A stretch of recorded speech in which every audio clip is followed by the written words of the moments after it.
para que esta clase quede grabada. Esta clase queda grabada y ustedes puedan pues afianzar temas de lo que se da hoy y pues para cualquier uso posterior que ustedes les quieran dar, pues ahí te queda como referencia, ¿no? ¿Esto cómo se le puede...?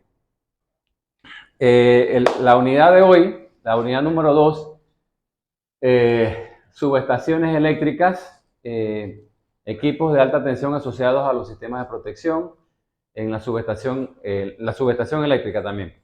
Definición, tipo de subestación, equipos que conforman subestación, identificación internacional de los dispositivos. Eso es muy importante que ustedes, yo la semana pasada se los mencioné, las numeraciones, el 5.1, el 8.7, todo eso son numeraciones que van en los planos eléctricos o en los diagramas eléctricos que ustedes tienen que empezar a conocer, porque así ustedes lo van a leer y lo van a ver en los planos. Eso es una identificación internacional. Y los equipos de protección, medición y comunicación, pues entre los que se incluyen los pararrayos, los interruptores de potencia, que son tema de la actividad número 1, que ya está corriendo y que finaliza la otra semana, el 23. Sábado 23, tienen todavía una semana más para desarrollar los 4 tipos de interruptores. Ese es un trabajo individual, tienen que presentarlo. Los tipos de interruptores, transformadores de medida, entre los que se incluyen los de corriente, los CT, y los transformadores potencial, los PT. Los seccionadores de cuchillas, tipos de seccionadores, los cortacircuitos o fusibles. Sistemas de monitoreo que le estoy metiendo eso adicional porque es el sistema SCADA. Oh, suena duro. Ok, una subestación. Me acaban de decir que ustedes acaban de dar una clase de planta y subestaciones. Espero pues no sea repetitivo, pero algo adicional o algo nuevo puedan ver aquí. No sé lo que el profesor pues dio en la clase, pero todo esto, acuérdense que todo esto va concatenado, ¿no? Todas las materias de esta carrera tienen que ver unas con la otra. Entonces, una subestación, dice que una subestación es un arreglo de equipos eléctricos y obras complementarias destinado a la transferencia de energía eléctrica mediante la transformación o distribución de potencia. Una subestación está constituida por un conjunto de equipos que cumplen la función de unir eléctricamente varios circuitos, proporcionando funciones de maniobra, protección, supervisión, necesarios para la operación segura y confiable de un sistema eléctrico de potencia. Los tipos de subestaciones. Por su función dentro del sistema eléctrico de potencia, se pueden clasificar en de generación, de transmisión y de distribución. Ahí están los conceptos, ¿no? Según su tecnología, existen las convencionales o aisladas al aire, las encapsuladas o aisladas en hexafluoruro de azufre y en celdas de media tensión o en hexafluoruro vacío. Esto ya es conocido para ustedes, ¿verdad? Lo que es el sistema eléctrico de potencia. ¿Qué incluye? ¿Dónde se genera la energía? Que ya hemos visto que se genera de muchos tipos, de varias formas, eólica, térmica, hidráulica, ¿verdad? También, obviamente, hay las de celdas solares, una serie de tecnologías que generan energía, generan voltaje. Cuando estas generadoras, por lo general, en la parte de salida de la generadora, normalmente debe haber o existir una subestación. Entonces, esta subestación se va a encargar de elevar, por lo general, va a elevar ese voltaje, ¿verdad? Porque no todos los generadores son iguales. Un generador chino generará a tantos voltios, un generador sueco o suizo o español generará a tantos voltios, eso independientemente de la tecnología y de sus especificaciones son distintos. ¿De qué necesitamos? Estandarizar un voltaje, ¿verdad? Por eso que yo les he dicho a ustedes que vean las presentaciones por ahí que le he puesto de los voltajes de generación estandarizados en Panamá. Aquí por lo general, como digo por lo general, creo que es el único, que es de 230.000 o 230 kilovoltios. Entonces, como esos generadores de repente no van a generar 230.000 voltios de salida, ¿qué necesitamos? Necesitamos una subestación con unos transformadores, un arreglo de transformadores o un transformador de unidad que eleve ese nivel de voltaje a un nivel de voltaje de transmisión. Estos números que ustedes ven ahí no son de Panamá. No son de Panamá. Entonces, por eso que ven ahí 110, 380, aquí no generamos eso. Aquí generamos o transmitimos en 230.000 o 115.000. Son los voltajes de generación, de transmisión, perdón. Entonces, esa subestación es una subestación elevadora, ¿verdad? Entonces, ¿qué hace? Lo manda pues a la red de transporte de la red de transmisión, que son las torres pues que ya vemos por ahí. Transitan todo el país, ¿verdad? Con ese nivel de voltaje.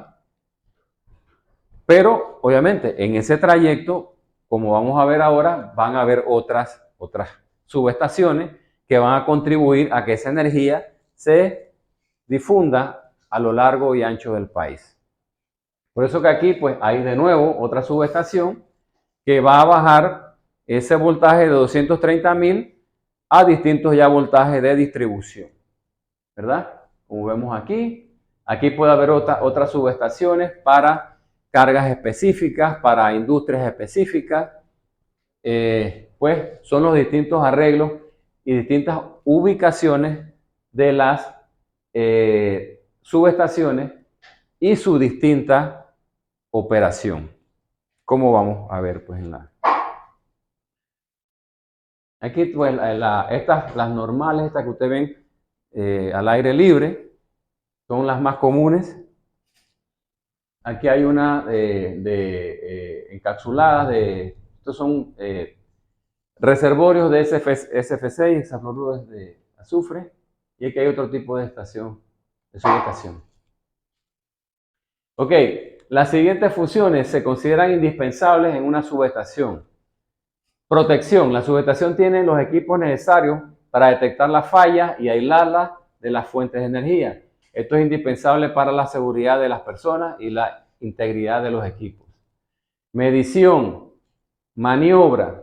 Cuando se habla de maniobra, ahora vamos a verlo eso, pero pues es lo que yo les hablaba la clase pasada, pues de los juegos de barra, que eso va a haber una clase también especial de los barrajes, los tipos de barrajes,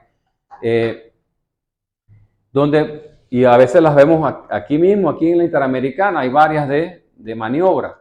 Llegan varias líneas de transmisión ahí, ¿verdad? Pero son varios circuitos. De repente, si un circuito se cae, él hace la maniobra con relevadores o con interruptores o con seccionadores, que también lo vamos a ver ahora, para cambiar de circuito, pues y puedan restablecer o arreglar la falla, pero por mientras se está alimentando por otro. Es una maniobra, ¿verdad? Se utiliza para maniobrar y no dejar pues a una gran cantidad de clientes fuera de servicio.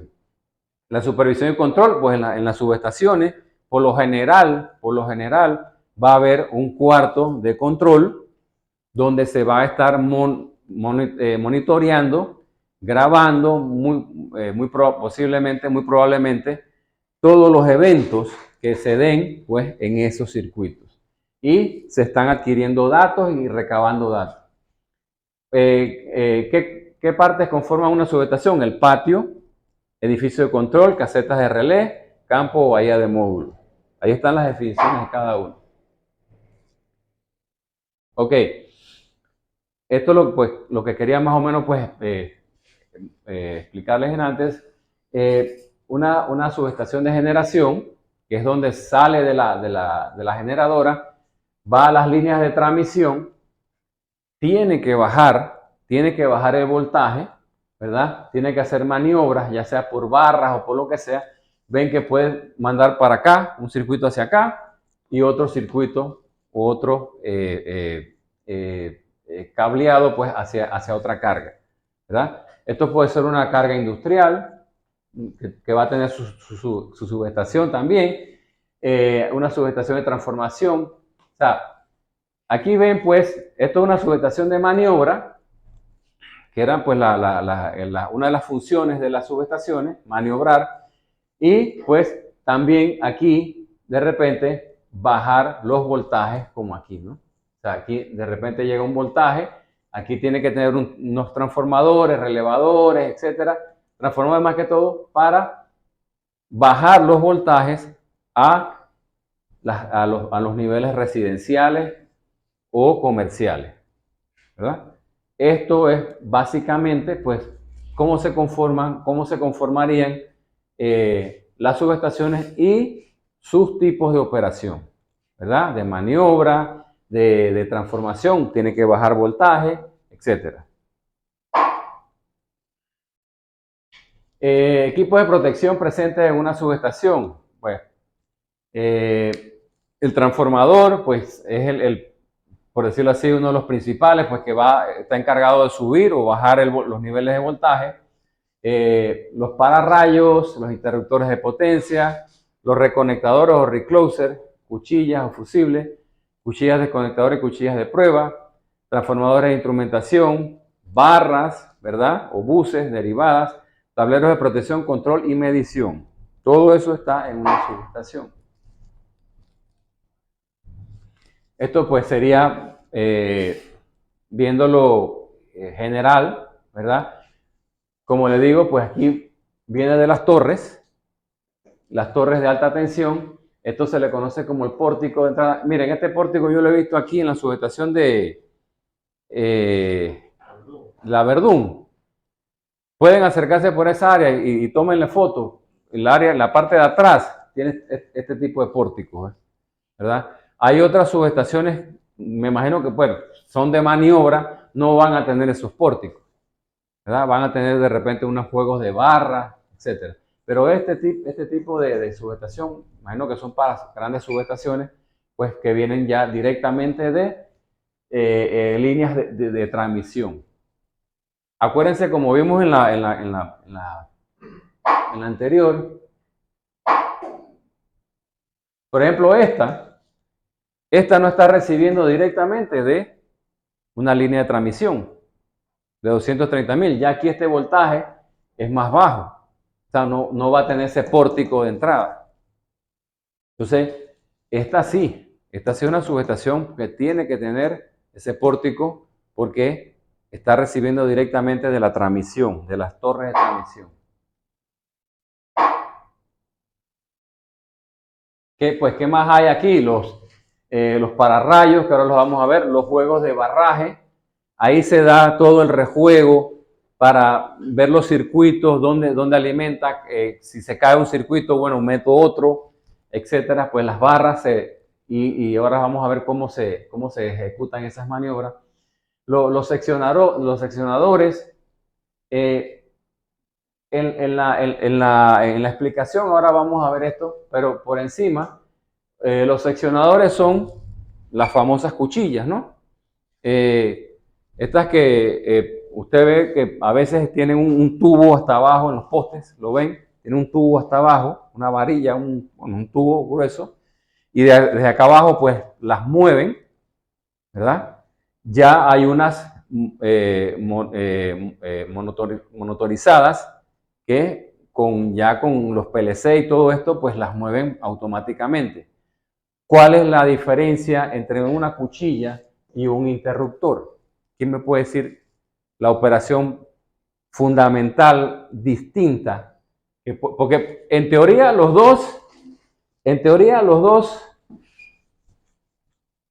van a desconectar, abrir y cerrar circuitos, ¿verdad?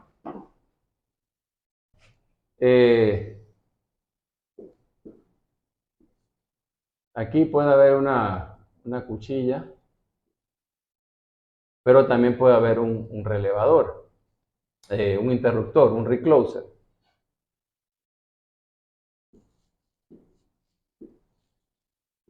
Esta cuchilla y este recloser, ¿en qué se pueden, si me dio calor, ¿en qué se pueden diferenciar? ¿Quién tiene una idea? Parecen que hacen lo mismo. No, no. O sea, puede ser, digo, sí, hay cuchillas que trabajan a ciertos niveles de voltaje, definitivamente. Pero hay un tema con las cuchillas y estos reclosers. El seccionador tiene que haber una persona para operarlo. El Ujú. interruptor ya viene programado porque uno es manual y el otro se dispara solo. Ok, sí. Los dos están en la idea. Pero hay un tema ahí con eso. El recloser ¿Ah? abre el circuito, pero deja otro funcional y la cuchilla se abre totalmente. Los dos abren, los dos abren. Yo pienso que la cuchilla solamente la utiliza para realizar maniobras. Ok, Y el sí. fusible sí es para protección. El recloser o fusible, sí. Pero hay un tema ahí. ¿Cuál puede ser el tema?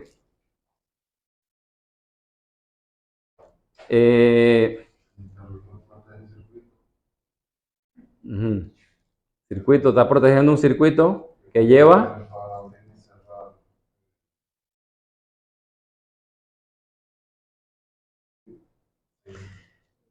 Miren, están en la idea, están en la idea. Ok, ahora vamos a ver eso, ¿no? Pero quería adelantarme un poquito, pues, y de repente, pues, que participen en la clase. Ok, los seccionadores, y esto es muy importante, los seccionadores trabajan sin carga.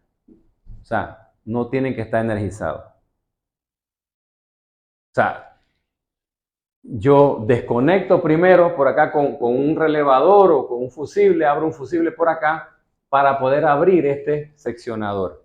Tiene que estar desenergizado. Eso es muy importante. Usted no puede ir a abrir un seccionador, bueno, de repente sí lo puede hacer, pero se corre un chance, que esté energizado y tratar de abrirlo porque es muy peligroso. Entonces, la diferencia con el interruptor, que el interruptor sí trabaja con carga. Él siempre está energizado. Él más bien lo que hace es desenergizar. O sea, uno trabaja con carga, que es el recloser, y el otro, que es el seccionador, sin carga.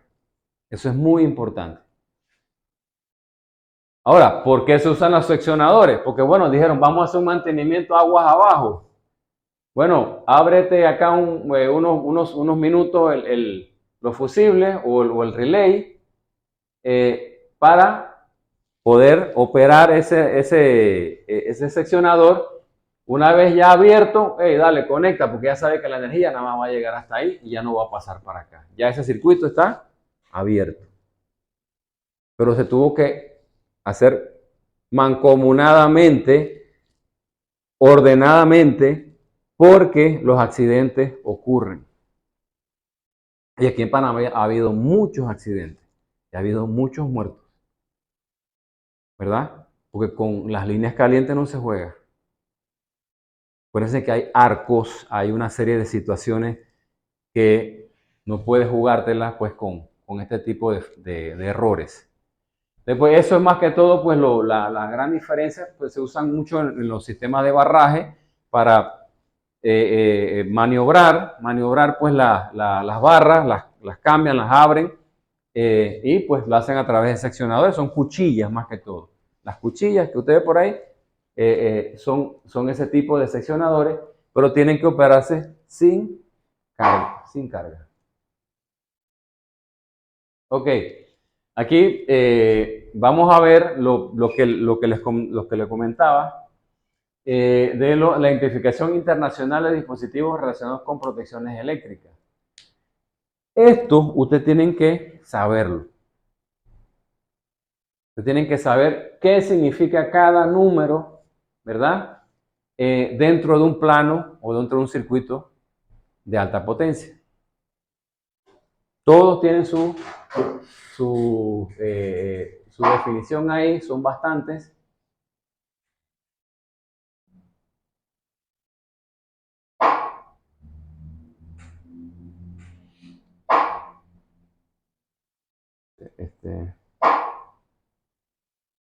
El 87, el 51, el 21 son muy utilizados.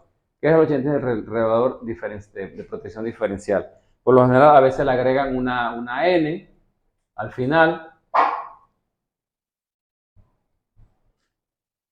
Ahí están las letras también, pues, real o neutro, la N, que van acompañando los números anteriores. Igual, aquí también pues tenemos más nomenclatura internacional. Y así sería como usted lo va a ver en un plano. Esto es un ejemplo nada más. Esto es un ejemplo, ¿verdad? Aquí hay protecciones de transformadores, ¿verdad? Ahí están, si usted va a la 63, la 86, ve, aquí hay una 87T, una 26, una 87B, ¿verdad? Todos esos, ustedes se dedican acá, pero esto yo nunca lo he visto. ¿Esto qué es? Pues váyase a las anteriores y usted va a saber qué significa cada una de esas nomenclaturas. Es muy importante que usted sepa y conozca la nomenclatura internacional porque así van a ver los planos eléctricos.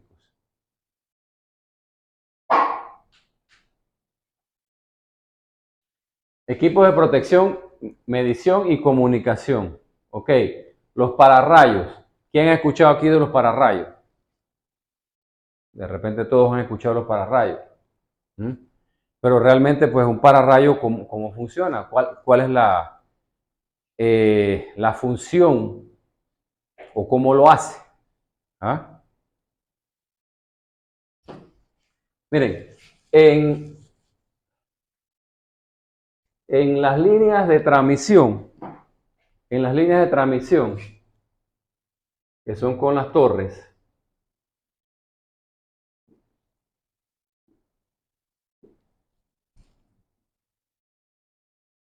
usted acá arriba va a ver que están las tres fases y arriba, esto es observación, señores. No todo se da aquí en la clase, ustedes tienen que ser observadores también. Váyanse y vean ahora, bueno, ya hoy en la tarde, en la noche no van a ver nada, ¿verdad? Pero mañana o cualquier día de esto, observen la infraestructura eléctrica, observenla. ¿Sabe cómo yo aprendí a manejar carro? Viendo a mi papá. Carro de cambio, pues. O sea, hay que observar. Entonces, en las líneas de transmisión se diferencia de las líneas de distribución, porque en las líneas de transmisión ellos llevan un bill acá arriba, ¿verdad? Que sirve y que eleva el potencial a cero, lo pone primero que las líneas. Si viene un rayo, ¿dónde va a caer primero? Va a caer aquí, ¿verdad? No va a afectar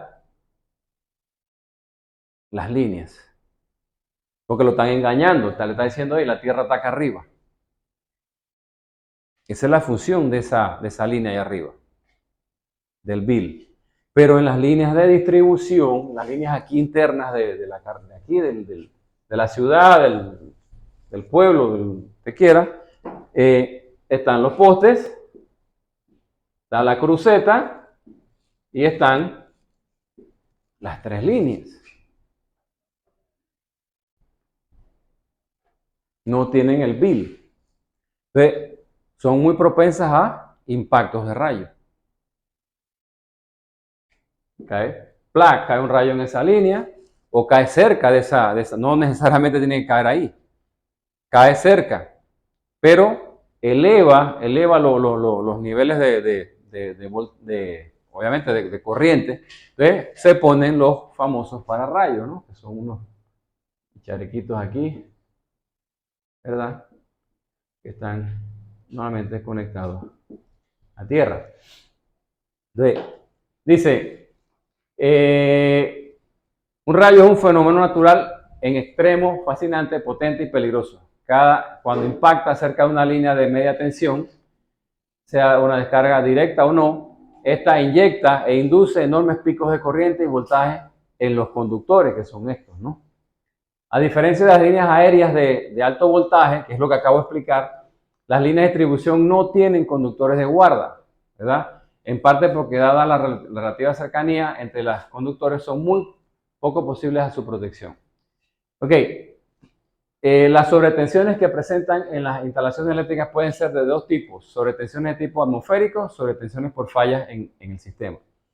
Para proteger dichas instalaciones contra sobretensiones necesitamos el uso de apartarrayos o pararrayos, los cuales se encuentran conectados permanentemente en el sistema y operan cuando se presenta una sobretensión determinada magnitud, descargando la corriente a tierra. Entonces, los apartarrayos se conectan entre línea y la tierra. O sea, ellos van a agarrar la línea, ¿verdad? Se conecta ahí y va un pase directo a tierra.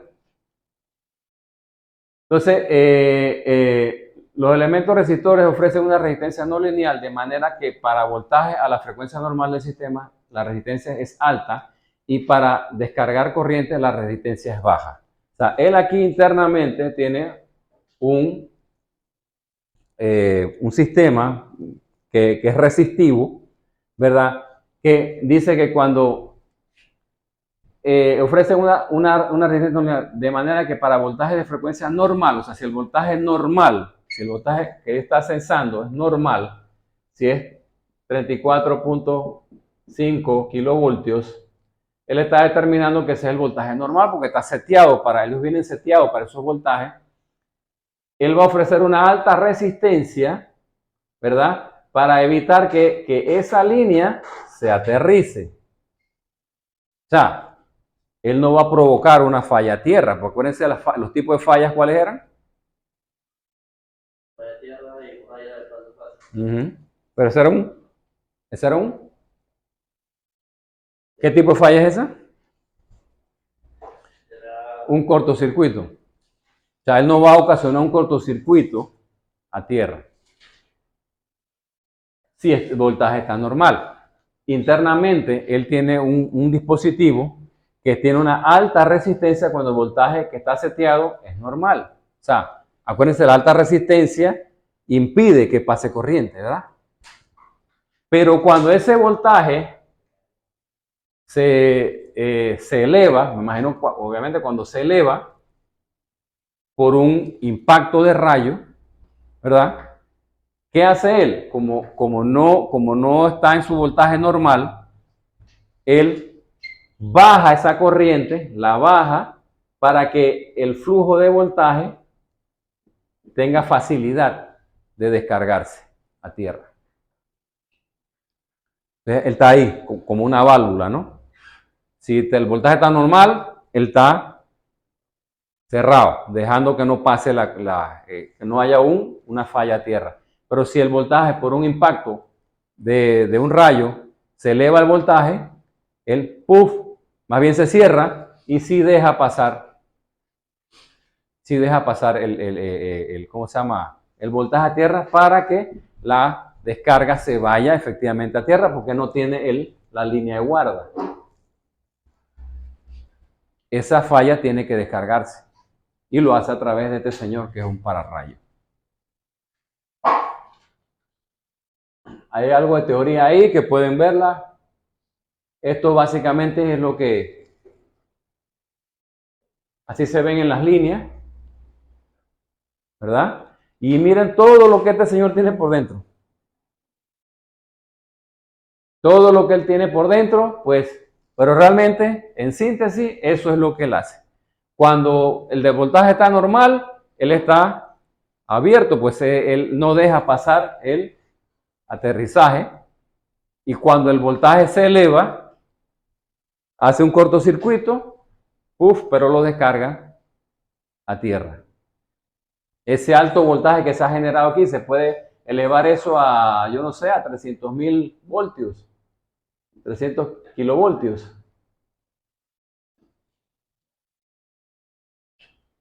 Pero tiene que descargarse, ¿verdad? De alguna forma lo tiene que hacer a tierra. Pero pues ahí está, o sea, eso es lo que ustedes ven en los postes, ahí se conectan y de esa forma ellos trabajan, ¿no? Los tipos de pararrayos, tipo autovalvular, tipo resistencia variable, explosor o gap, hay varios tipos. Funciones que debe cubrir un apartarrayo. Dice, no debe permitir el paso de corriente a tierra cuando la tensión sea normal.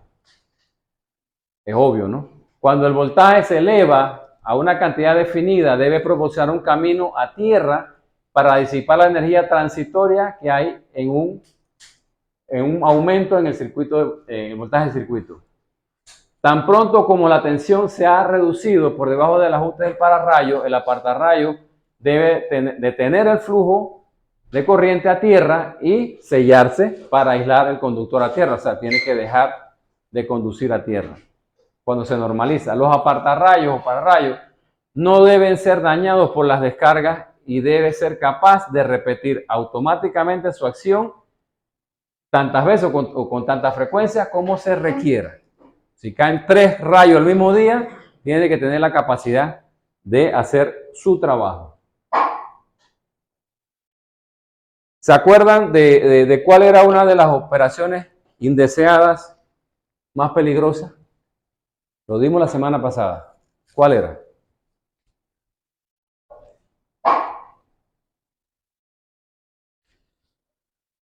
Referente a este último punto.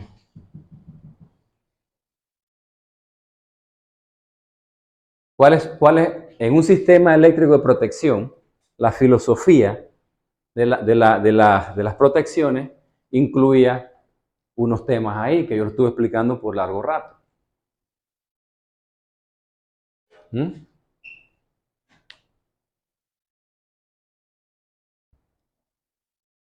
¿Quién se acuerda? Era de que cuando el interruptor está funcionando y hay una falla y que el interruptor debe abrirse. Correcto. Y hay casos que el interruptor no se abre porque no detecta la falla. ¿Y cómo se llama esa operación? Es una operación no deseada. No deseada, pero hay dos temas ahí con las operaciones no deseadas. Había dos temas con operaciones no deseadas.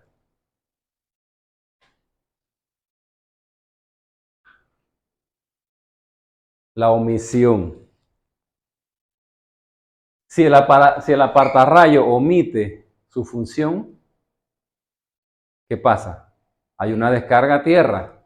Si el voltaje está normal y él omite, no hace su trabajo, por eso que dice, el apartarrayo no debe ser dañado por las descargas y debe ser capaz de repetir automáticamente su función con tanta frecuencia como se le requiera.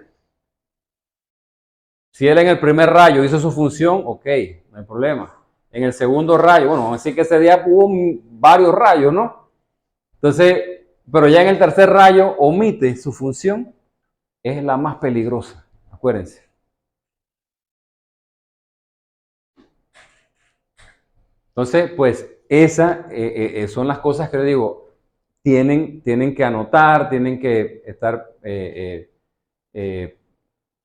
¿cómo se llama? Revisando las presentaciones, ¿verdad? Porque se pueden hacer preguntas y igual, eso es para nutrirse ustedes mismos, ¿verdad? Entonces, pues la omisión es la peor de las operaciones no deseadas. A eso se refiere este punto. Lo otro era, pues, disparo indeseado, o sea, no requerido, ¿no? O sea, que se está disparando por gusto, o sea, no. Entonces, los interruptores de potencia, pues aquí, pues básicamente es lo que, el grueso de por decirlo, pues, de la clase de hoy, pues es básicamente, y la investigación número 1 es referente a estos señores, ¿verdad? Dice, un reconectador. En inglés, acuérdense, aquí estamos todos muy agringados, ¿no? Entonces, en inglés es un recloser, ¿verdad? Un reconectador, por decirlo así. O acá, pues, interruptores de potencia. Es un interruptor eléctrico automático de alto voltaje, al igual que un disyuntor en líneas eléctricas domésticas. ¿Se acuerdan que hicimos la analogía, verdad? Del breaker que protege el aire acondicionado con interruptores de potencia. El mismo concepto. Solamente que tecnologías muy distintas, ¿no? Pero el concepto es abrir el circuito para proteger la carga. Entonces, estos señores son interruptores de potencia, o sea, tienen que abrir y cuando se normaliza la situación, automáticamente volver a cerrar. Dice, cuando un disyuntor doméstico permanece en apagado hasta que se restablece manualmente. Un reconectador prueba automáticamente la línea eléctrica para determinar si el problema se ha eliminado. Si el problema era solo temporal, el reconectador se restablece automáticamente y restablece la energía eléctrica. Esto, pues a diferencia, pues, como dice ahí, de estos domésticos, ellos sí tienen la capacidad, debido pues a todas la tecnología que hoy día, pues, con relevadores, con PLCs, tienen la capacidad de autoconectarse si la falla. Uy, me dieron el peor. Ay, a la vida.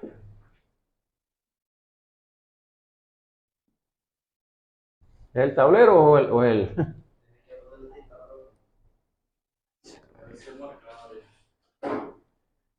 Voy a buscar otro equipo. Dale rapidito ahí para. Ahora sí marco, ¿eh?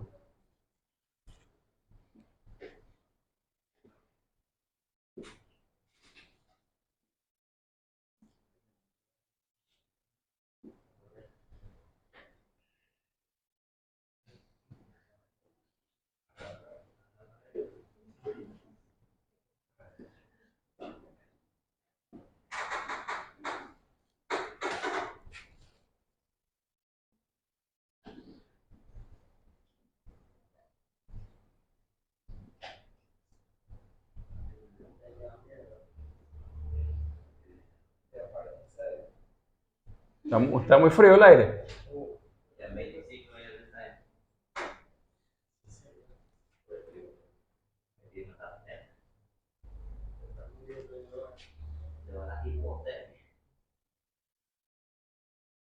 Está medio frito.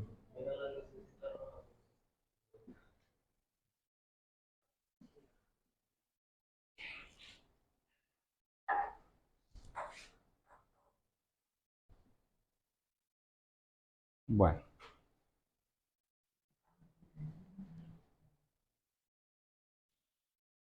Este muchacho no ha regresado todavía. ¿Está grabando bien ahí? Fíjate, está grabando bien.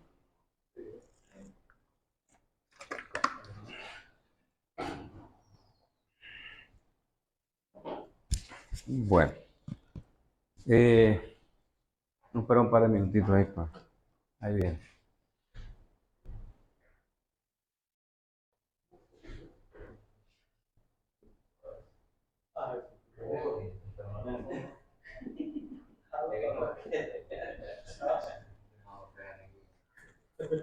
¿Conseguiste o no conseguiste? Ah, no, ese no. No, ya, déjalo. Ok.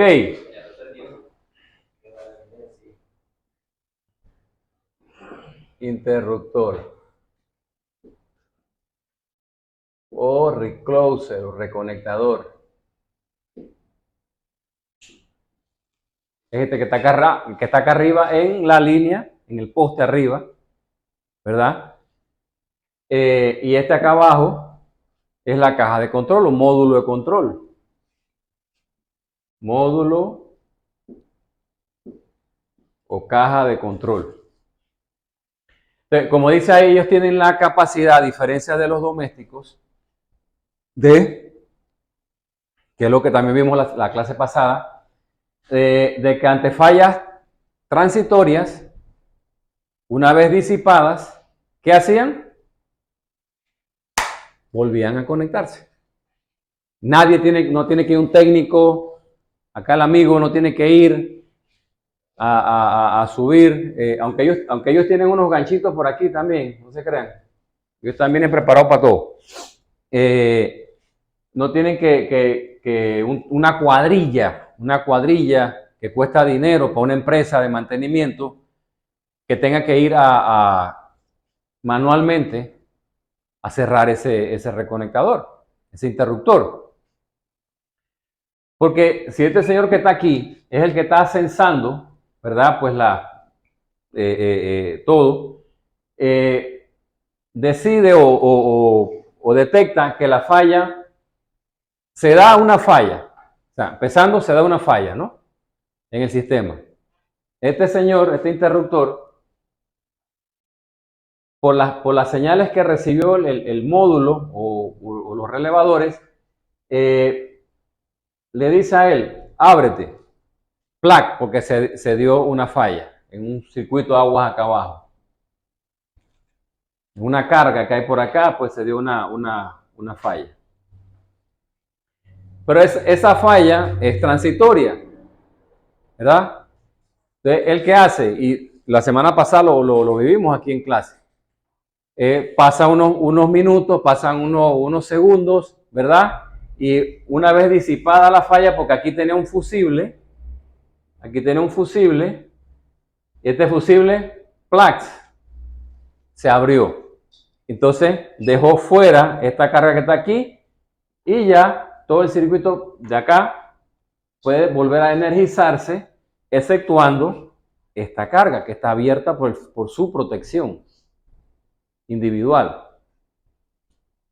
Entonces, como eso ocurre, estos señores tienen la capacidad, ¿verdad?, de volverse automáticamente a cerrar y volver a energizar todo el circuito, los circuitos que estén bajo su mando, ¿no? Dice el reconectador de circuito automático es esencial, un dispositivo autónomo con la inteligencia necesaria para detectar sobrecorrientes, para cronometrar e interrumpir corrientes de falla y para volver a energizar la línea mediante reconexión automática.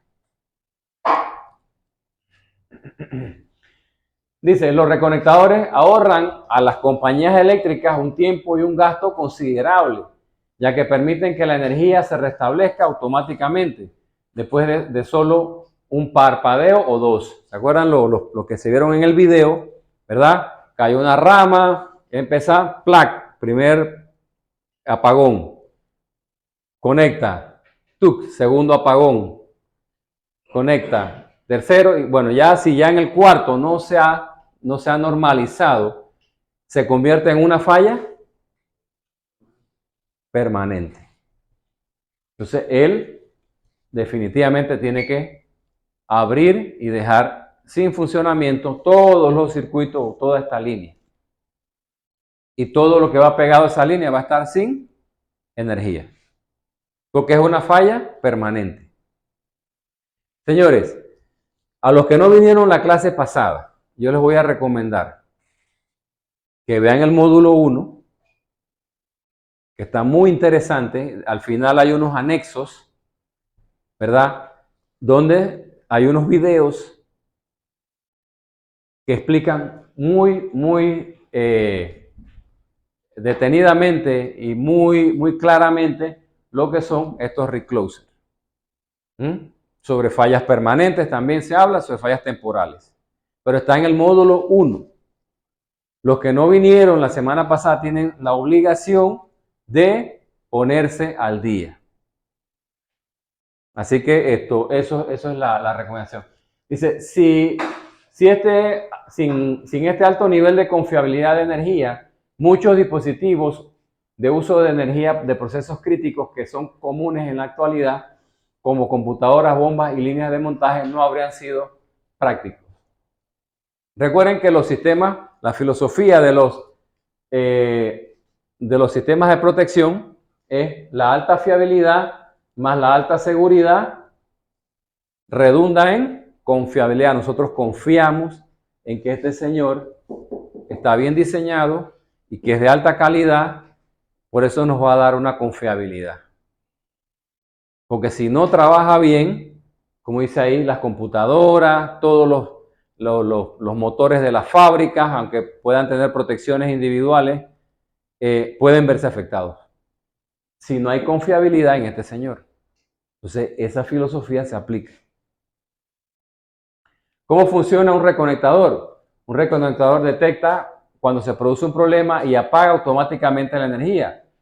Un instante después, el tiempo puede ser perceptible solo con un parpadeo de la bombilla. El reconectador vuelve a encender la energía, pero si el problema sigue presente, la apaga nuevamente. Si el problema sigue presente después de 3 intentos, el reconectador está programado para considerar que el problema es permanente y permanece apagado. Se convierte en una falla. Si una falla es permanente, el reconectador se abre después de un número preestablecido de operaciones, generalmente 3 o 4, y ahí la sección con falla de la parte principal del sistema. Luego, el personal de la compañía de energía debe reparar el problema en la línea y restablecer el reconector. Si es una rama que cayó, si es un choque, una mula o un carro dañó una línea, obviamente ya ahí tiene que ir una cuadrilla y restablecer o se explotó un transformador, también puede ser, se da muchas veces. Y tienen que ir a cambiar el transformador, etcétera, etcétera. Y tienen que ir las cuadrillas, porque ya este señor determinó, después de esos 3 o 4 intentos, que la falla es permanente y que es peligrosa y que él debe abrir ese circuito. Así trabajan los reconectadores. Algunos ejemplos de problemas permanentes incluyen líneas eléctricas u otros equipos dañados por rayos, ramas de árboles caídas o choques de vehículos. Tipos y clases de interruptores. Ya le estoy adelantando parte de la tarea. Los interruptores se clasifican de acuerdo a sus características constructivas. Las principales características constructivas de los interruptores consisten en la forma que se extingue el arco. Eso lo hablamos, ¿verdad? El medio de extinción del arco. Existen distintas formas de clasificar los interruptores. Bueno, interruptores de tanque muerto, interruptores de tanque vivo. Las tecnologías de los interruptores de circuito son interruptores de aire, interruptores de vacío, interruptores de circuito en aceite, interruptores de hexafluoruro o de gas, hexafluoruro de azufre o SF6. Los interruptores de aire, pues estos dice, debido al peligro de explosión e incendio que representan los interruptores en aceite, se fabrican los interruptores neumáticos, en los cuales la extinción del arco se efectúa por medio de un chorro de aire a presión. El aire a presión se obtiene por un sistema de aire comprimido, o sea, algunos compresores, ¿no? Que incluye uno o varios compresores, con un tanque principal, un tanque de reserva y un sistema de distribución en caso de que sean varios. Aquí hablan pues de algo de historia, algo de datos, ¿verdad? De las presiones que manejan, ¿verdad? Para que ustedes los puedan apreciar eso. Estos son los interruptores de aire, pues estas son las formas que ellos manejan, ¿verdad? Se les inyecta aire, ¿verdad? Pues ellos extinguen a través del aire comprimido que le envían los compresores.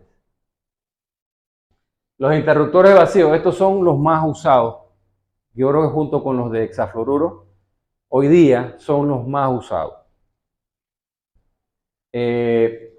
Los mejores conductores de electricidad son aquellos materiales que ofrecen la mayoría de electrones libres. Por el contrario, los mejores aisladores o dieléctricos ofrecen el mínimo número de electrones libres. Debido a que el vacío constituye una ausencia de cualquier sustancia y por lo tanto una ausencia de electrones, en teoría representa el mejor dieléctrico. O sea, en el vacío no hay conducción. Vacuum, vacío, en inglés, Usted los va a ver, va a decir vacuum. Entonces, si en el vacío que tiene este señor, a diferencia después del aire, aquí en el tanque, aquí en la carcasa, pues él está vacío, ¿verdad? Porque se le hace un vacío. Nada puede conducirse a través del vacío.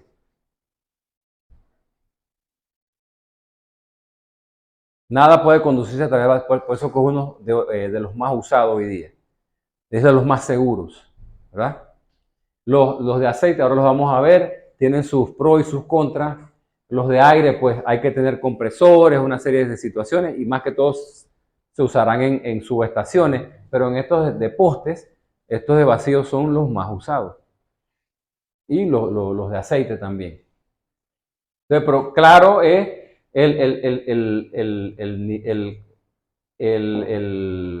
cómo se extingue el arco o cómo se evita que el arco se dé, ¿verdad? A través de un vacío, porque no va a haber conducción. Ahí está más o menos el rango, pues estos son los que más ustedes van a ver en los postes. ¿Verdad? Pues vacuum, vacío, está el símbolo de contactor de que sella, ¿verdad? Internamente, pues él va a hacer el pase, ¿verdad? Como si fuera un motor, si fuera un contactor de motor, ¿verdad? Pero recuerden que en alta tensión va a haber y va a existir un arco. O sea, cada vez que abra o cierre esos contactos,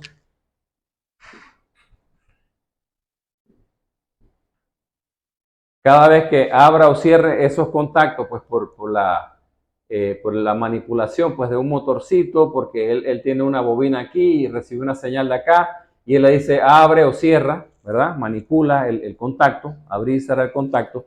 Pero cuando se da esa situación, ¿qué va a ocurrir aquí? Digo, uno hasta lo ve hasta en los motores, en los contactores. Uno ve un chisporroteo, ¿ah? Entonces eso es peligroso. Imagínense esos niveles de voltaje. Se enciende ese poste, se enciende la línea, se quema. Entonces, eso hay que contrarrestarlo con estos señores. Pues cada vez que él se cierre, aquí inevitablemente tiene que haber algo que extinga ese arco, ¿verdad? Y como dice que en el vacío nada se conduce, pues es seguro y no va a haber ese chisporroteo o lo va a extinguir fácilmente. Interruptores de circuito de aceite, dice. Generalmente se constituyen de tanques cilíndricos y pueden ser monofásicos. Los trifásicos son para operar a voltajes relativamente pequeños y sus contactos se encuentran contenidos en un recipiente común, separados entre sí por separadores aislantes. Por razones de seguridad en tensiones elevadas, se emplean interruptores monofásicos, uno por base de circuito trifásico.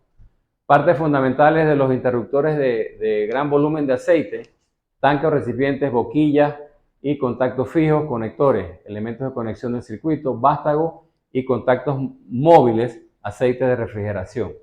Los interruptores de pequeño volumen de aceite contienen un pequeño volumen de aceite. Los interruptores de reducido volumen de aceite reciben este nombre debido a que su cantidad de aceite es pequeña en comparación con los de gran volumen. Su contenido sería se constituyen para diferentes capacidades de voltaje y de operación, y su construcción es básicamente una cámara de extinción modificada que permite mayor flexibilidad de operación. Entonces, más o menos pues lo que serían pues los interruptores de aceite, pues, y la forma de gran tanque y de pequeño volumen de aceite, ¿no? Todos están viendo la figura, ¿no?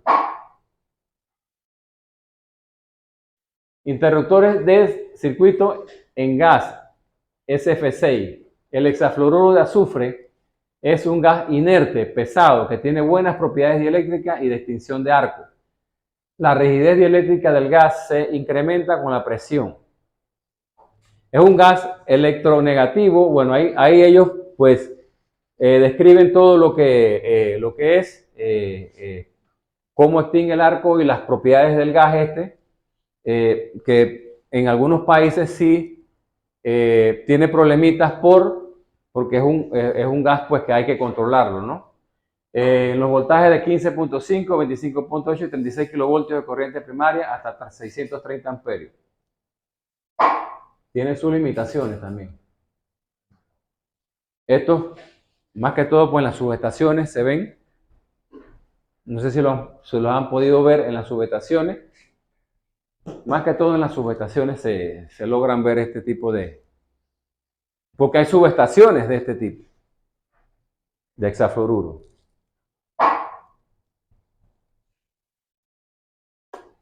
Eso es como operaría o cómo estaría conformado pues un interruptor de hexafluoruro. Pues aquí dicen las partes vivas, la parte estacionaria, la parte movible será esta, moving side, que serían las celestes, pues que harían la función de cerrar, ¿verdad? Acá afuera está el aislador, el aislador pues del interruptor. Y el gas es todo esto que usted ve aquí en amarillo. Y es que es donde va a enganchar el contacto, los contactos móviles, ¿verdad? Y que logra extinguir, gracias a ese gas, ese arco que se pueda presentar. Pero esto es lo que él hace. Él va a unir esta parte, cuando reciba las señales, ¡plac!, va a cerrar. Igualmente, va a abrir esta parte móvil. Recuerden que va a haber una parte móvil, siempre. ¿Por qué? Por una señal. Siempre va a haber una señal para que estos señores hagan su función.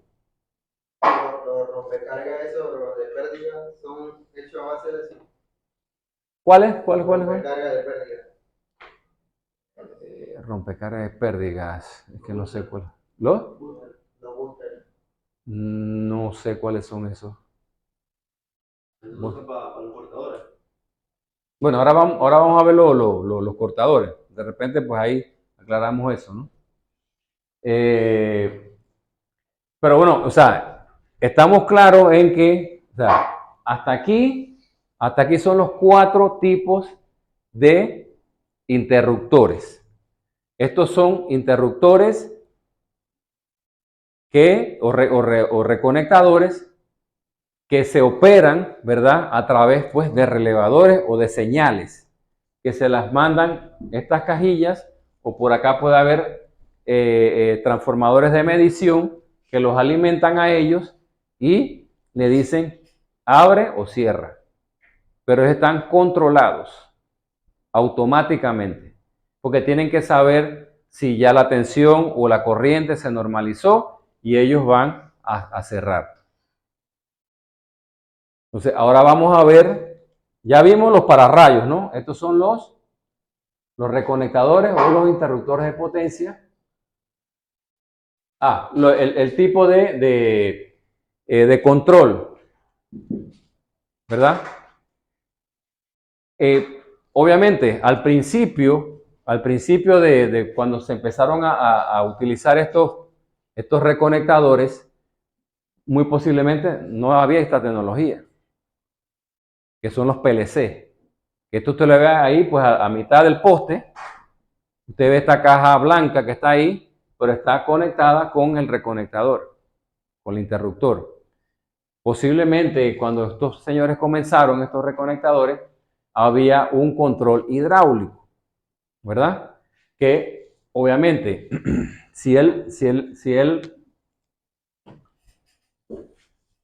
recibía una señal, es como los pistones, ¿no? que tienen una electroválvula o una válvula, ¿verdad? Que les va a decir a ellos cuándo abrir o cerrar.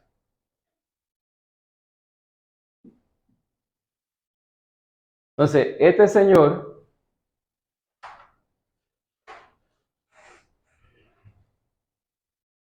recibía una señal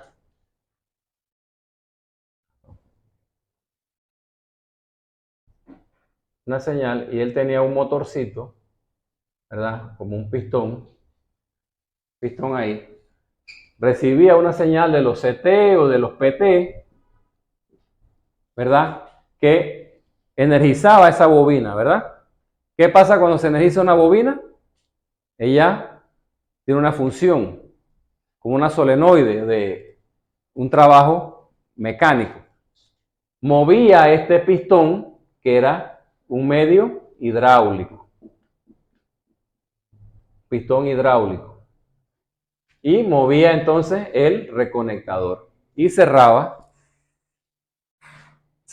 el contacto móvil.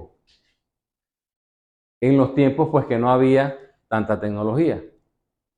Recibía señal, ejercitaba una maniobra de un motorcito hidráulico y el motorcito cerraba y hacía el trabajo. ¿Verdad? Ese es el mando. El mando. Acuérdense que es control y potencia. En el circuito de control de un motor, ¿qué están? Los botones, los relevadores, todo esto, ¿verdad? Solenoide, lo que usted quiera. Y en el de potencia está el contactor y el motor, obviamente. Acá es igual. El circuito de control viene dado por estas señales. Y ese circuito de control activaba un circuito de potencia. En este caso, pues era un pistón hidráulico que movía esos señores, esos contactos. Eso es lo que básicamente, pues, se refiere a eso ahí. Pero, pues, hoy día, el control electrónico basado en microprocesador, que es lo que más hoy día se está dando. Y de hecho, es lo que se da. ¿Ah?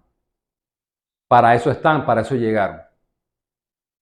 Los PLC, los relevadores, los relés, ¿verdad? Son electrónicos, reciben y procesan señales electrónicas y mandan a este señor, ¿verdad? Desde acá del poste, mandan a este señor ya las señales.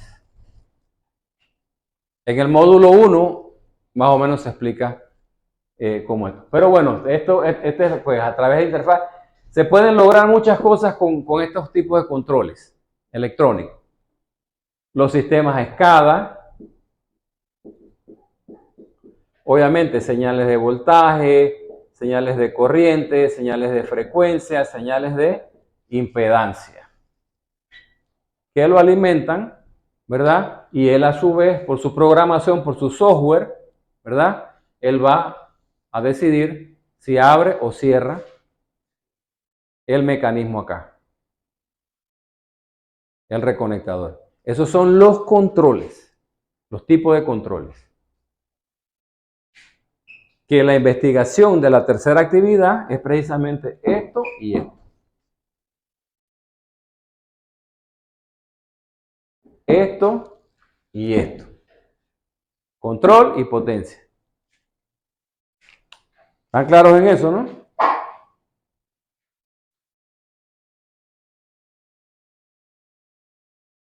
Ahí están, pues, cómo se manejaban pues de antes. Y pues, esto es la caja famosa esa que usted ve ahí, en el poste.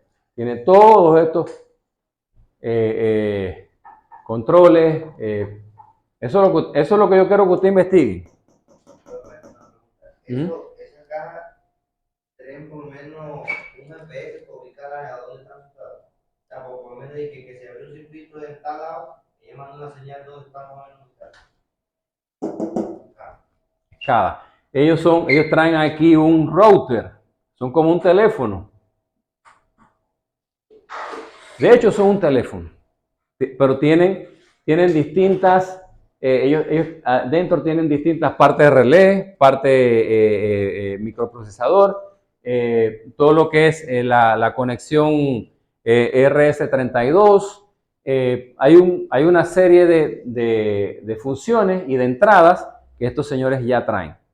Y obviamente de salidas también. Asimismo, como tiene entradas, tiene salidas. Porque los PLC son eso. Son entradas, software más salidas. Esos son los PLC. Dentro de las entradas, obviamente, puede haber señales de mando a distancia. Pero se dan a través de routers. Lo que le llega a usted de internet a su casa, ¿cómo le llega? Con router, ¿no? Entonces, eso es lo que pues traen todos estos señores. Es la marca Eaton, hay varias marcas, ¿no?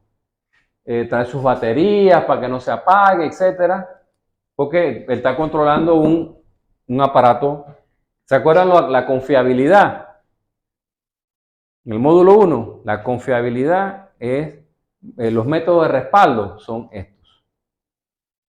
Todo eso lo incluye un sistema eléctrico de protección. El respaldo. A través de voltaje DC, de baterías.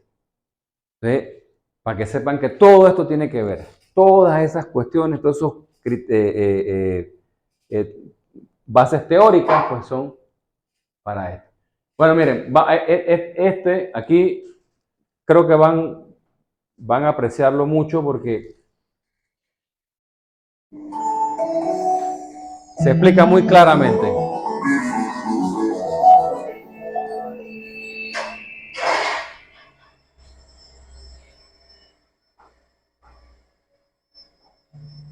Los interruptores de potencia permiten controlar el flujo de energía conectando y desconectando corrientes de forma segura en todos los niveles de tensión de la red eléctrica. En la posición abierta, tienen que garantizar el aislamiento en la distancia de conmutación entre fases y a tierra. En la posición cerrada, tienen que permitir que fluya la energía con pérdidas mínimas. Tienen que ser capaces de interrumpir fiablemente corrientes de cortocircuito sin que ellos mismos o los equipos adyacentes sufran daños, incluso tras una prolongada inactividad. Se usan diferentes tecnologías para los interruptores de potencia, dependiendo del nivel de tensión, la aplicación y la antigüedad de su diseño. La interrupción de la corriente tiene lugar en las cámaras de corte que contienen aire, aceite, SF6 o vacío. Los interruptores de potencia pueden utilizar sistemas de contactos múltiples que constan de contactos principales y contactos de arco. Los contactos principales permiten que la corriente de funcionamiento fluya con pérdidas mínimas, mientras que los contactos de arco pueden cortar corrientes de cortocircuito con una mínima erosión por el arco. Por lo general, el elemento de corte se acciona mecánicamente mediante un sistema de energía almacenada. La energía que abre y cierra los contactos se almacena generalmente en un dispositivo o sistema de muelle, hidráulico o neumático. La energía almacenada se libera mediante una señal de comando de disparo o de cierre. La señal de comando activa las bobinas de disparo y de cierre, liberando el mecanismo de accionamiento para la operación de apertura y cierre. La cámara de corte y el accionamiento mecánico son los principales componentes sujetos a desgaste y envejecimiento. El estrés térmico de las corrientes de carga puede causar corrosión y oxidación, y la interrupción de corrientes de cortocircuito erosiona el sistema de contactos. Las tensiones medioambientales como la temperatura, la humedad o la contaminación afectan a las superficies de los cojinetes y articulaciones del accionamiento.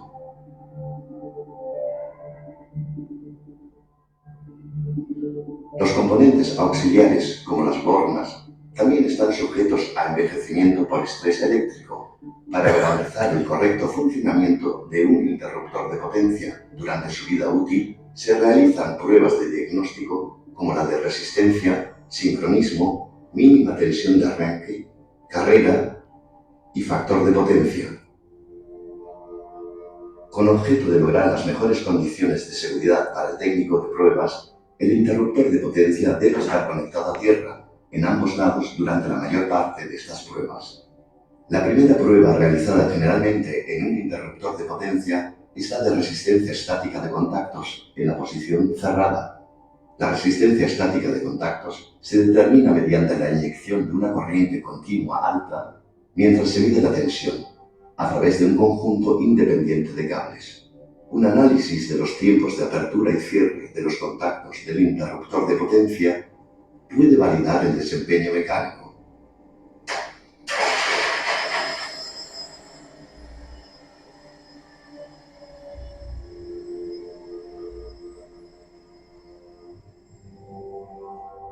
Las diferencias entre los contactos y fases individuales deben estar dentro de unos límites definidos. La comparación de estos resultados con los datos de fábrica o de mediciones anteriores puede revelar tendencias. El registro de las corrientes de la bobina de disparo y de cierre da una indicación de su estado mecánico y eléctrico, así como del estado de la palanca de desbloqueo. También suele medirse la tensión mínima, conocida como mínima tensión de arranque, necesaria para abrir y cerrar el interruptor de potencia para asegurarse de que todavía puede funcionar en caso de que la alimentación de corriente continua sea débil. Si el interruptor está equipado con un sistema de contactos múltiples, la medición de la resistencia dinámica durante la apertura y cierre indicará el desgaste del contacto de arco. Además, si se registra la curva de carrera del interruptor de potencia, se pueden evaluar parámetros mecánicos como la velocidad, la carrera total, la aceleración, la sobrecarrera y el rebote.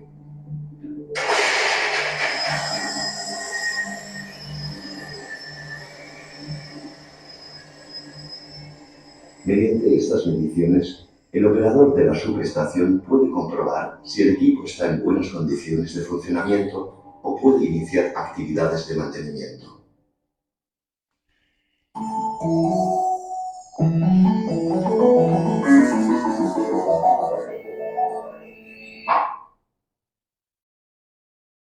Ok, preguntas ahí. Está bien clarito, ¿eh? El accionamiento, la señal que recibe, cómo cierra, ¿verdad? Dónde se extingue el arco, todo, ¿no? Ok, esa es la investigación número 1. Los transformadores de medida son los aparatos encargados, o sea, cuando hablamos de transformadores de medida, están pues los transformadores de potencial y los transformadores de corriente, ¿no?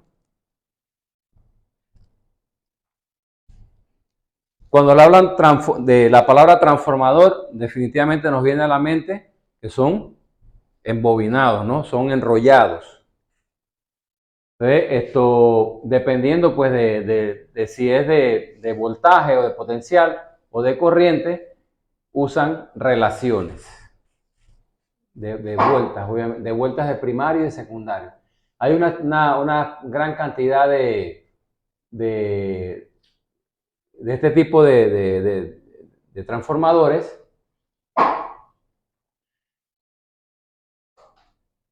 Son los formadores de medidas, pueden ser CT o PT. Ahí están todas las partes que los componen.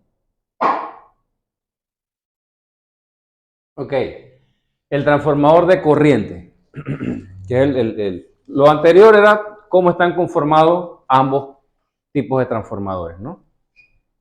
Entonces, son los aparatos, los dispositivos estos que ustedes ven, los postes arriba, ¿verdad? Ellos están sensando, ¿verdad? Dice, se conecta en serie con el circuito principal. Por el primario circula intensidad de línea, cada arrollamiento secundario está bobinado sobre su propio núcleo. Bueno, los valores estandarizados para la intensidad del devanado primario son los siguientes. del primario, 5, 10, 15, 20, bueno, ahí nos vamos hasta 10.000. Ahora, en el secundario, siempre va a estar a 5, una relación a 5.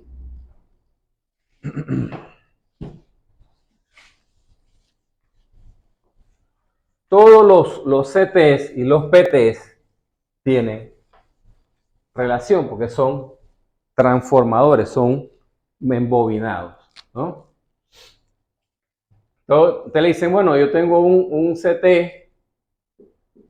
de 2000 a 5.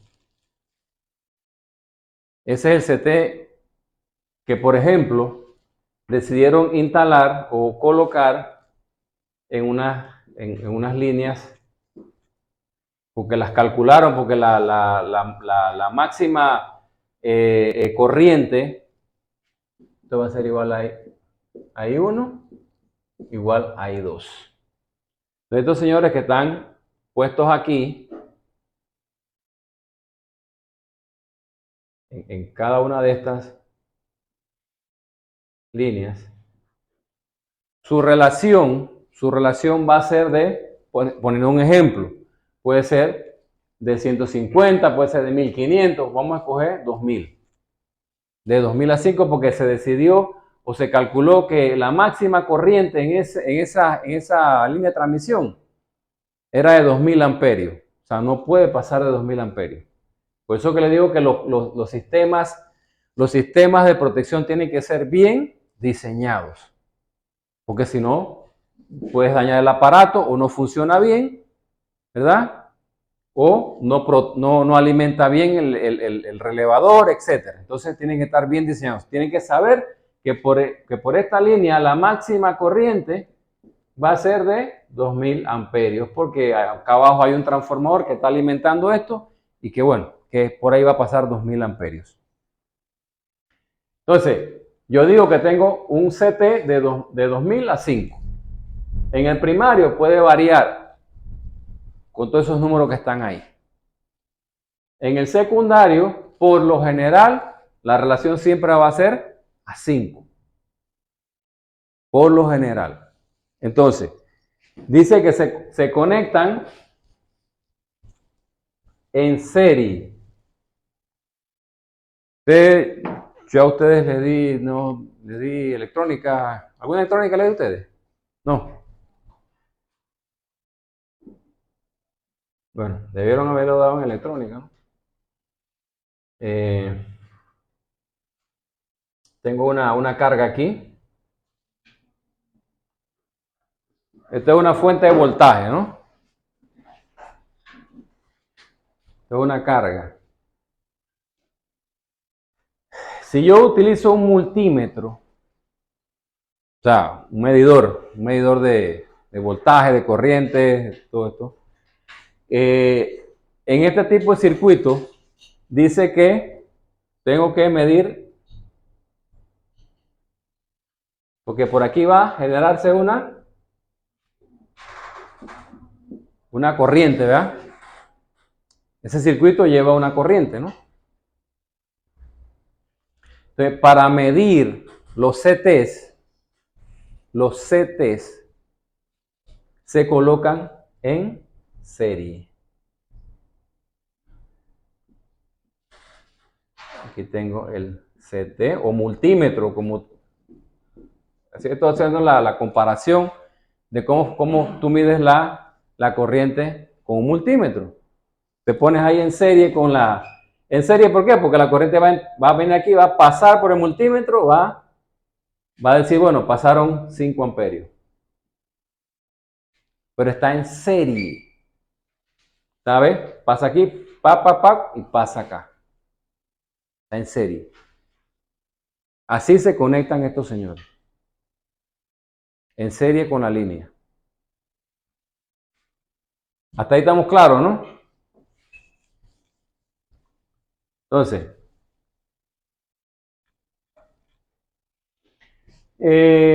pues ya vimos todo eso, las relaciones.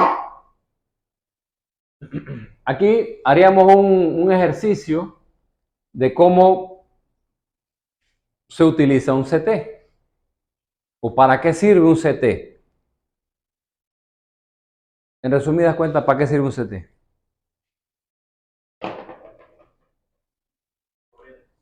Sí, mide corriente, pero ¿qué más hace? Es un dispositivo de medición.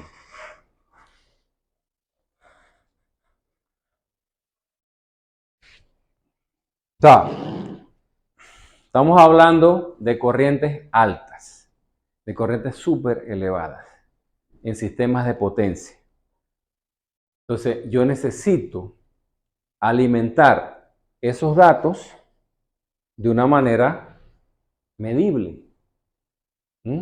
Porque estos aparatos electrónicos de hoy, tú no le vas a meter 700 amperios. Entonces ellos lo que van a hacer, o sea, vamos a responder la pregunta, ellos lo que van a hacer es una relación de primario con secundario. O sea, lo que está pasando en el primario lo voy a convertir a otra medición más baja en el secundario para que pueda un aparato electrónico aceptar esa medición. Viéndolo de otra forma, si este es un CT, aquí la I primaria es de 600 amperios, ¿verdad? Él va a hacer una medición, pero hoy día los PLC, ¿verdad? Tú no le puedes meter esa magnitud a este PLC. No le puedes meter esa magnitud. Entonces, ¿de qué te tienes que valer? De este señor que está aquí, que es un CT. Igual que un PT también, ¿no? Es la misma ideología, el mismo concepto. Ok, utilizando me expliqué claramente por qué el concepto de los CT y los PT. O sea, yo necesito pasar una medición alta, transformándola a una medición baja, aceptable para elementos de medición, ¿verdad? Entonces, ¿cómo lo hacemos? Vamos a agarrar este mismo, ¿no? De 2000 a 5. Dice que escojo un CT para poner una línea, pues, utilizando con una relación de 2000 a 5, porque los CT y los PT vienen con ese tipo de relaciones, ¿no? Utilizando la relación de fórmulas de corriente, N1 entre N2 es igual a I2 entre I1. Entonces, yo creo que ahí se me fue mal esa fórmula. No, está bien, está bien. Ok. Las N son los N2, N1 es a N2. Esa fórmula está mal.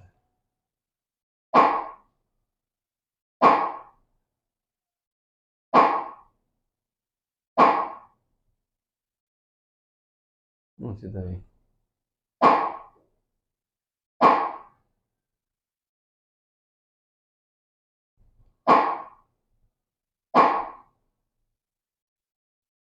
Ok, es igual a I2 entre I1.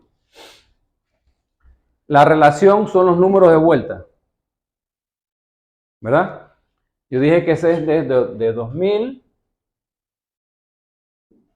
a 5, como I2 es a I1. Ahí decimos que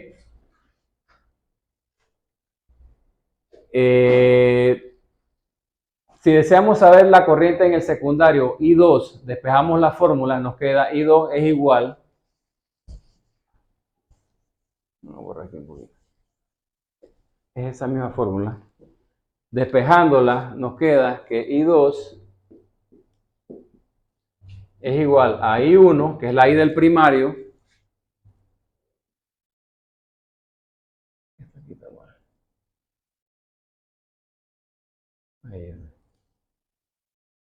y 1 por 5 entre 2000. Eso si usted despeja la fórmula esta. La máxima corriente que me va, que por diseño yo dije que me iba a pasar por, o que podía soportar ese circuito, era de 2000 amperios. Entonces quiero saber la I2, que es la que yo realmente voy a usar. Es la que yo voy a usar para meter a los aparatos de medición. En un momento dado, si asumimos que hay una corriente de 600 amperios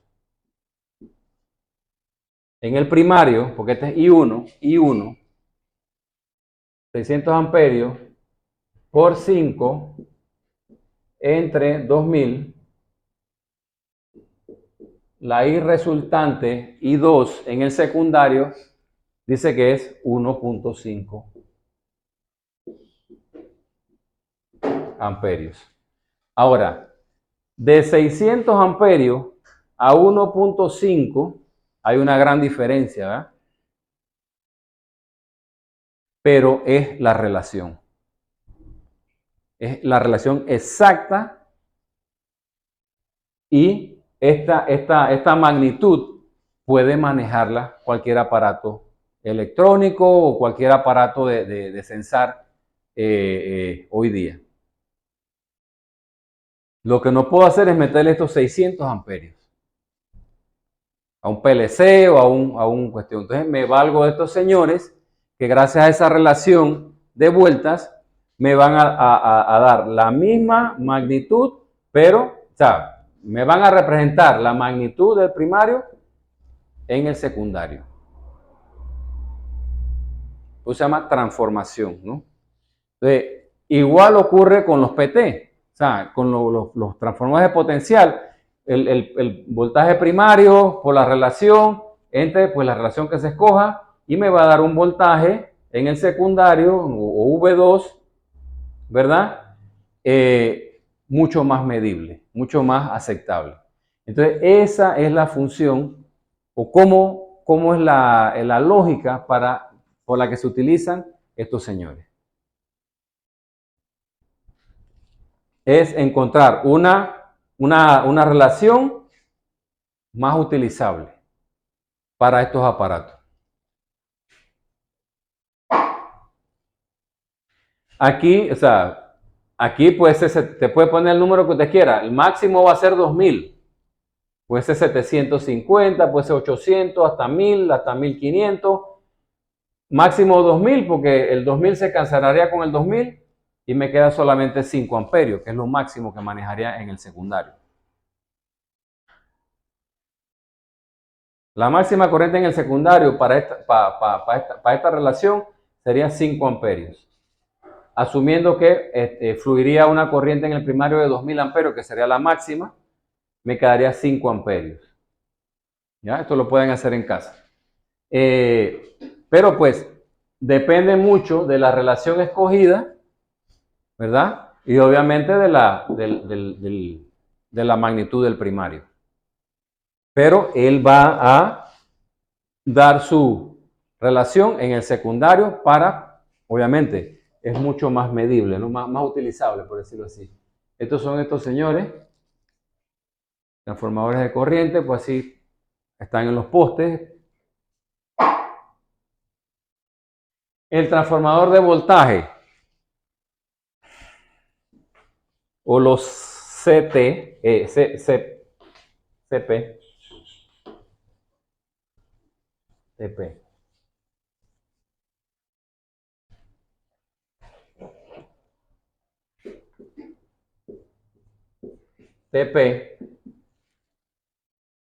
Potential Transformer, dice que se conectan en paralelo con el circuito principal.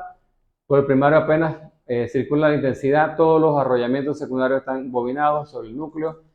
El arrollamiento primario se puede conectar en conexión fase a tierra o fase a fase. Ok, en paralelo, igual que el circuito que vimos, ¿no? Tiene una carga aquí. Por aquí va venir una corriente, obviamente.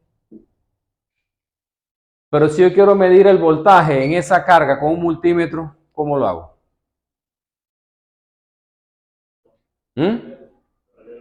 Paralelo, ¿no? Me pongo una punta del multímetro aquí, pongo otra punta del multímetro acá. Y aquí el multímetro va a mandar 230 voltios, por decir algo, o 120 voltios. Pero está en paralelo con la carga, con la línea. Así trabajan estos señores. En paralelo con las líneas, para poder medir. Acuérdense que son de medición. Estos son los de potencial. Ok, los seccionadores o cuchillas, que es lo que al principio tocamos por ahí por encima. También conocidos como separadores o desconectadores, son dispositivos que se instalan en las redes de electricidad y cumplen la función de conectar y desconectar diferentes partes de la instalación eléctrica. La función principal de estos dispositivos es permitir efectuar maniobras de operación o de mantenimiento en las instalaciones sin que representen riesgos mayores, ello mediante el aislamiento de tramos de circuitos eléctricos de manera visible. Dependiendo de su configuración, los separadores seccionan diferentes partes de la distribución de energía eléctrica y pueden conectar o aislar dos o más circuitos de alimentación. Para que esto sea posible, los circuitos a interrumpir deben estar libres de corriente. Eso es muy importante. Es decir, el seccionador debe maniobrar en vacío, además de tener la capacidad de soportar tanto corrientes nominales como corrientes de cortocircuito y sobreintensidades. Por esta razón, el diseño y construcción de los separadores o desconectadores se debe reglamentar según las normas, tienen sus normas, ¿no? Corresponden a la corriente que pueden soportar el aparato en servicio continuo, las corrientes nominales en servicio permanente. Bueno, ahí está una serie de corrientes. Vamos a pasar a ver los tipos. Los tipos de clases de seccionadores: separadores de cuchillas giratorias, separadores de cuchillas deslizantes, columnas giratorias, tipo pantógrafo, separadores semipantógrafo o de rodilla. Los separadores de cuchillas giratorias, bueno, ahí está la definición de cada uno. Yo creo que una figura habla más que usted lo gira desde por acá o por acá, no sé, desde acá abajo, y ellos accionan esto y plug, abren el circuito. Lo de cuchillas giratorias. Esto gira porque usted lo está maniobrando por acá. Profe, ¿ese sí produce eco eléctrico? No, porque acuérdate que eso va a estar en vacío.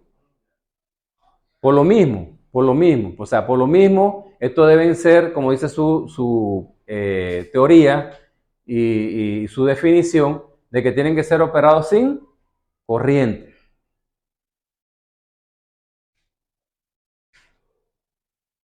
Deslizante, pues aquí están. Esto se desliza.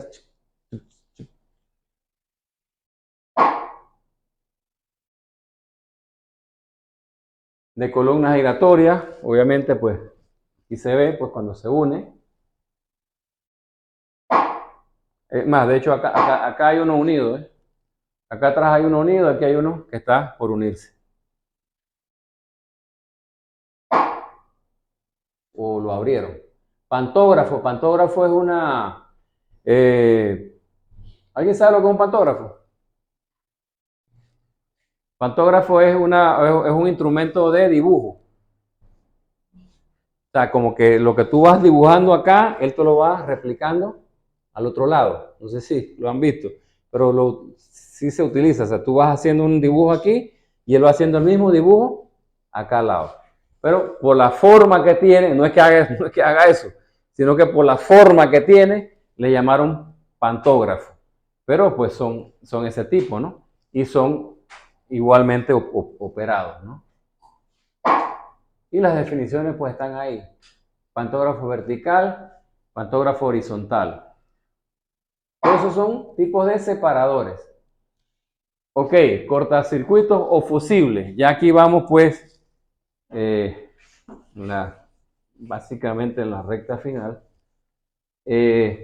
Bueno, aquí todos sabemos lo que son fusibles, ¿no? Fusible, a diferencia de un interruptor, lleva un elemento, ¿verdad? Que debe ser cambiado. Una vez se utiliza, él se abre, ¿verdad? Y tú necesitas reemplazarlo. Esa es la diferencia con un interruptor. Ahora, los fusibles se utilizan en este tipo porque tienen muchas formas de construirlo y pues se adecúan dependiendo de los niveles de voltaje debido a su construcción interna, ¿verdad? Para este tipo de corrientes de alta tensión.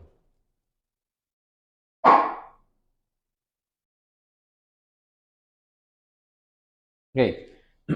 Estos son los fusibles pues de bajo voltaje, cartucho y tipo tapón. Estos no nos interesan ahora mismo. Lo que nos interesa son los fusibles de potencia. Entonces son los de alto poder de ruptura y tipo expulsión. Eso es un diagrama de flujo o un mapa mental, como quieran llamarlo, pues, cómo están divididos estos señores, ¿no? Y cómo se componen y sus distintos medios de desconexión y su accionamiento, manual o automático, ¿verdad? En los transformadores de poste,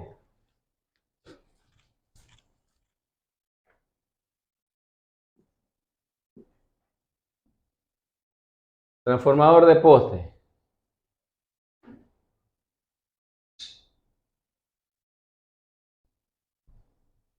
de 10 kVA, por ejemplo.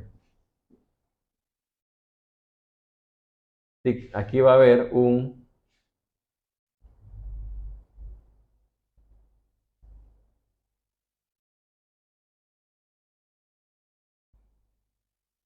más o menos así. No soy muy bueno dibujando, pero bueno, es más delgadito.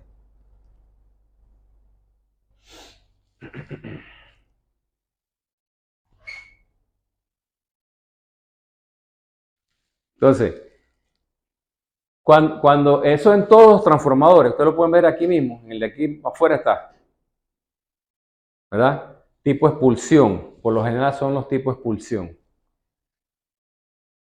¿Qué pasa? Pues por la misma configuración de él, ¿verdad? Y el diseño de él, cuando él recibe una alta corriente de cortocircuito, él va por eso le llaman expulsión, ¿no? Él se va a caer, como decimos buen panameño, va a estar por acá. Usted sabe que ese fusible y que este transformador no está recibiendo energía.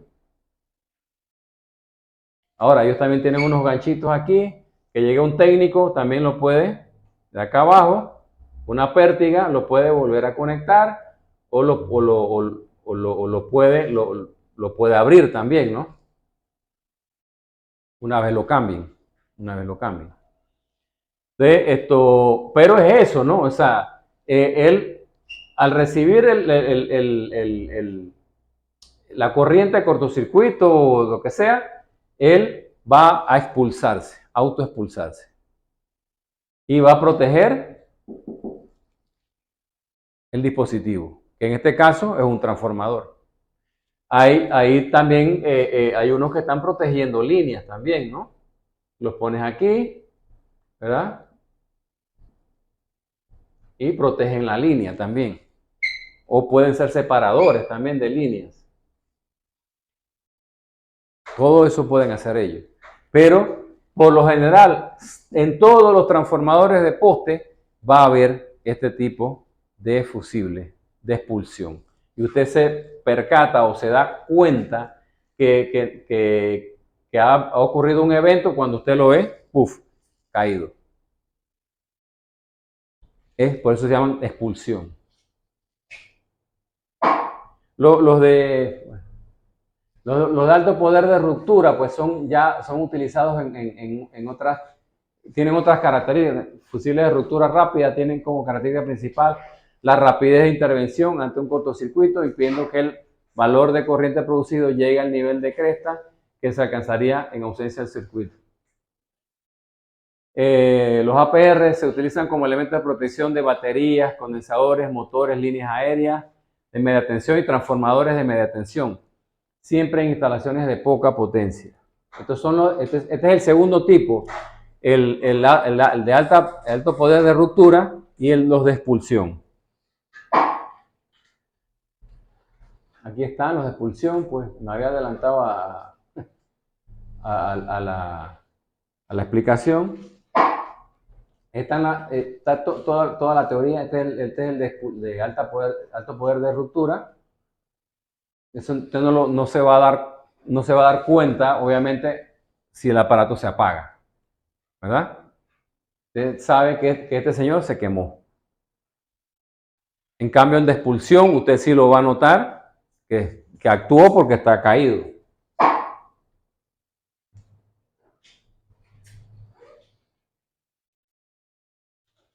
Así, más o menos, pues, están en los postes. Estos son de expulsión. Tienen un dispositivo que, por la medición de corriente, aquí está la cuestión que le digo que pueden ser accionados con las pértigas, ¿verdad? Y él va, ¡puf!, se va a caer. Se va a abrir para proteger a este señor que está aquí. Claritos en eso, ¿no? Ok, ya para como quien dice, finalizar, el sistema SCADA, acrónimo de Supervisory Control and Data Acquisition. Supervisión, control y adquisición de datos. Es una herramienta de automatización y control industrial utilizada en los procesos productivos que puede controlar, supervisar, recopilar datos, analizar datos y generar informes a distancia mediante una aplicación informática. Su principal función es la de evaluar los datos con el propósito de subsanar posibles errores. Este novedoso sistema para ordenadores permite monitorear, supervisar y controlar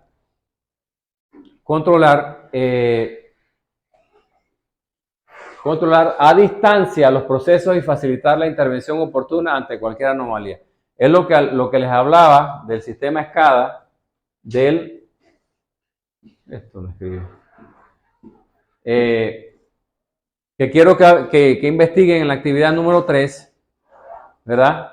Este cajón que está aquí en el poste trabaja con este sistema. Porque dice poder controlarlo, porque tenemos la información en tiempo real, a distancia, ¿verdad? Tipo router, ¿no? Puede ser a distancia o localmente, porque ellos, como vieron ustedes en la fotografía, tienen aquí botones, aquí adentro botones, que usted los puede abrir o cerrar, conectar o reconectar manualmente también. Pero por lo general van a dar la señal al reconectador. Entonces, pero el sistema SCADA, que es el software, es el que realmente pues está a distancia controlando. En realidad su definición es la de una agrupación de aplicaciones informáticas instalada en un ordenador denominado Master o MTU, destinado al control automático de una actividad productiva a distancia, que está interconectada con otros instrumentos llamados de campo, como son los autómatas programables, los PLC, y las unidades terminales remotas RTU. Los PLC, pues lo más. Ahí están todas las aplicaciones y los componentes del sistema SCADA. La red de comunicación, obviamente. Y así pues como de repente pues trabaja el sistema SCADA. Usted ve no sé si estas torres. Hey, ¿qué tal? Estas torres que usted las ve por ahí, que tienen como unas pantallas blancas, que tienen bastantes, y están estratégicamente ubicadas, precisamente para enviar o comandar un disparo a distancia.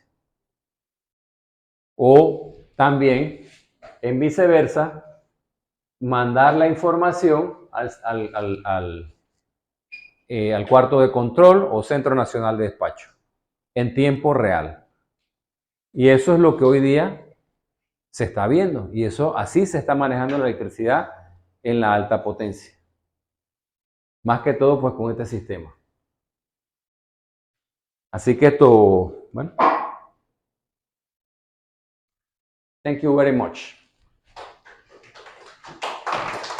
Gracias, gracias. Bueno, si no sabían muchas cosas de las que se ha hablado hoy, pues espero que estén más claros en los conceptos, en las aplicaciones, que sepan que la teoría realmente está aplicada allá afuera, sean observadores. Lo que yo siempre le pido a todos los estudiantes que le doy clase. El aprendizaje o el conocimiento no pesa. Entre más usted investigue de esto, entre más usted se empape en esto, pregunte en esto, usted va aprendiendo y usted va a ser un gran técnico el día de mañana. Y va a escalar, va a escalar. El que se queda por acá en la parte cómoda, en la parte fácil, en la parte de que no, uno mira eso, mejor yo no lo veo, eso muy largo, o ese video está aburrido, entonces se queda atrás. Aquí hay personas que el día de mañana, yo siempre los digo, pueden ser jefes de cuadrilla, supervisores, jefes de producción. El técnico electricista es muy completo. ¿Y saben por qué el electricista es completo? Porque al electricista le enseñan a tener cuidado, porque va a trabajar con electricidad. No quiero hablar más de los otros técnicos ni nada, pero el electricista es más precavido, es más observador, debe ser más observador, ¿verdad? Y es más analítico. A mí me ha tocado problemas eléctricos en que no es que porque yo llego con un multímetro y no, espérate, ¿por qué se está dando esa falla? O sea, pensar primero, analizar primero. Entonces, eso es lo que yo siento que de repente nosotros, yo soy electromecánico, yo soy ingeniero electromecánico, pero toda mi vida me ha apasionado más por la electricidad que por la mecánica. La mecánica me preguntan un par de cosas, obviamente sí he trabajado en empresas pues, que hemos manejado frío, compresores, todas estas cuestiones, ¿verdad? Y actualmente mi trabajo tiene que ver más con mecánica que con electricidad, pero a mí me apasiona la electricidad, y toda la vida me ha apasionado. Entonces, ¿por qué? Porque siento que en la electricidad uno te vuelve más analítico, te vuelve más precavido también. Entonces, te ves que el mecánico a veces anda como todo por ahí. Te conoce un mecánico a distancia, que de repente anda por ahí, no sé, pero el electricista, yo siento que es como más formal, más serio, más analítico. Tienden a valorar los jefes, las empresas, tienden a valorar mejor a los técnicos electricistas. Y hay técnicos mecánicos que tienen que ver con mecánica de motores de combustión, con sistemas de compresores o de refrigeración, son muy buenos. Pero yo siento que la parte eléctrica siempre te induce a hacer de repente un pasito más adelante que los demás técnicos. Te digo, retrotrayendo todo esto, es que ustedes sientan que en la clase se da una guía. O sea, esto es una guía solamente. Esto son 2-3 horas síncronas, como le llama a la universidad, pues porque estamos aquí frente a frente, pero hay la parte asíncrona, que es vital que ustedes cultiven y desarrollen, ¿verdad? Que tienen que meterse a la plataforma, ver de nuevo la presentación. Ahora yo le estoy hasta dejando hasta las grabaciones, se las voy a pasar. Creo que a Juvencio se las estoy pasando para que puedan tener y puedan volver a ver lo que se da aquí, porque en las clases siguientes vamos a preguntar, van a quedar perdidos, ¿verdad? Esto es una cuestión de ambas partes. Tienen que ponerse las pilas con esto. Esto es lo que ustedes van a ver mañana. Van a aplicar para técnicos de potencia, no hay muchos, ¿verdad? Entonces, pónganse las pilas. Esta es una muy buena materia. Esta es una muy buena materia. Y esto, espero que ustedes también la valoren. Así que bueno, señores, si no hay preguntas, está todo clarito con la cuestión de los grupos. Esta semana necesito que me manden al mensajero los 2 grupos para la actividad 3. ¿Estamos claros en eso? Sin falta, porque necesito conformar los 2 grupos. Van a ser 2 grupos nada más. Muchas gracias.